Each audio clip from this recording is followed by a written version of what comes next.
Hi friends, எல்லோரும் எப்படி இருக்கீங்க? நல்லா இருக்கீங்களா? இன்றைக்கி நான் பச்சை பயிறு, கொண்டக்கடலை, வேர்க்கடலை இது மூணுத்தையும் போட்டு முளை கட்ட போகிறேன். அதுக்கு முன்னாடி என்ன ப்ராசஸ் பண்ணணும் அப்படின்றத பார்க்கலாம். ஃபஸ்ட்டு நான் நாட்டு பச்சை பயிறு எடுத்திருக்கேன். என்கிட்ட அதுதான் நான் நிறையா வாங்கி வச்சுருக்கேன். It's very very good for health. So நான் அந்த பச்சை பயிறு, வேர்க்கடலை, கொண்டக்கடலை, கருப்பு கொண்டக்கடலை ரொம்ப ரொம்ப நல்லது உடம்புக்கு.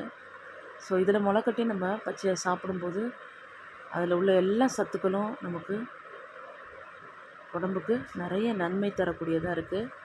ஸோ அது எப்படி செய்யலான்னு பார்க்கலாம் வாங்க. நான் முதல்ல இது எல்லாத்தையும் நல்லா வாஷ் பண்ணிடுறேன். ஒரு 5 டைம்ஸ்க்கு மேலேயே நான் இதை வாஷ் பண்ணேன். ஏன்னா நிறைய டஸ்ட் இருக்கும். ஏன்னா இது நாட்டு பச்சை பயிறு, வயல்வெளியிலேருந்து டைரெக்டாக அது அந்த பயிர் வரும். அது அதனால் நிறைய இதில் மண், தூசி இதெல்லாம் இருக்கும். ஸோ அதனால் இதை ஒரு 4-5 முறைக்கு மேலே நான் இதை வாஷ் பண்ணிகிட்டே இருக்கேன். நல்லா கழுவி முடித்ததுக்கப்புறமா நல்லா தண்ணி போட்டு கடைசியாக ஒரு முறை வாஷ் பண்ணிவிட்டு இதை நம்ம என்ன பண்ணணும், ஊற வைக்க போகிறோம். ஏன் அப்படி அந்த சல்லடையை வச்சு அந்த ஃபில்ட்ரை வச்சு அதில் இப்படி பண்ணுறேன்னா, அடியில் தண்ணி இருக்குது. இந்த ஃபில்டரில் நம்ம இந்த வேர்க்கடலை, இந்த பச்சை பயிறு, கொண்டக்கடலை இதெல்லாம் கழுவி போட்டு கடைசியாக இப்படி நம்ம கையால் பிசையும் போது அதில் உள்ள மண், தூசி எல்லாமே அந்த நெட்டு வழியாக கீழே அப்படியே தண்ணிக்குள்ளே போயிடும். அதனால தான் நான் இப்படி பண்ணுறேன். ஸோ எல்லா டஸ்ட்டுமே வந்துட்டு இதில் பார்க்கவே ரொம்ப அழகாக இருக்குது பாருங்கள்.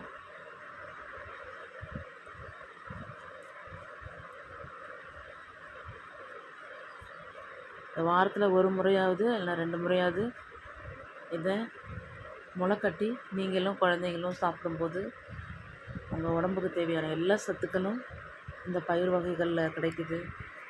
நிறைய நியூட்ரிஷனல் வேல்யூஸ் இருக்குது. ஸோ நிறைய ரிச் ப்ரோட்டீன், கால்சியம், அயன், நிறைய விட்டமின்ஸ், மினரல்ஸ் எல்லாமே இதில் இருக்குது. ஸோ நீங்கள் இதை வாரத்தில் ஒரு 2-3 டைம்ஸாக செஞ்சு சாப்பிடுங்க. நான் உங்களுக்கு தெரியும் அது எவ்வளோ மண் தங்கி இருந்துச்சுன்னு.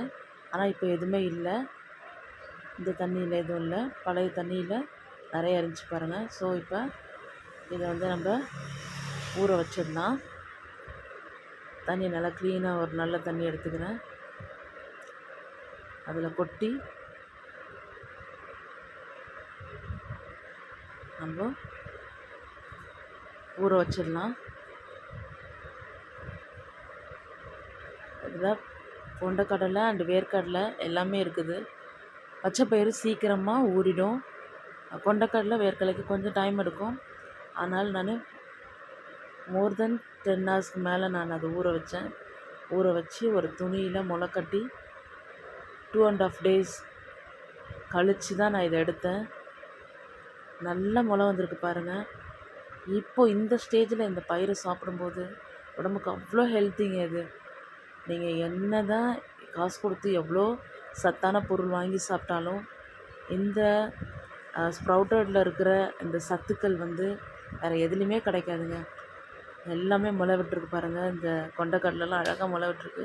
இதெல்லாம் பச்சையாக சாப்பிடும்போது இது கேஸ் ஃப்ரீ. இது முளை கட்டினதுக்கப்புறம் இந்த பயிர் வகைகள், இந்த பருப்பு இதெல்லாமே அதோட அந்த வாயுவை எடுத்துரும் முளை கட்டும்போது, முளை கட்டினதுக்கப்புறம். ஸோ இது நீங்கள் டைரெக்டாக சாப்பிட்லாம்.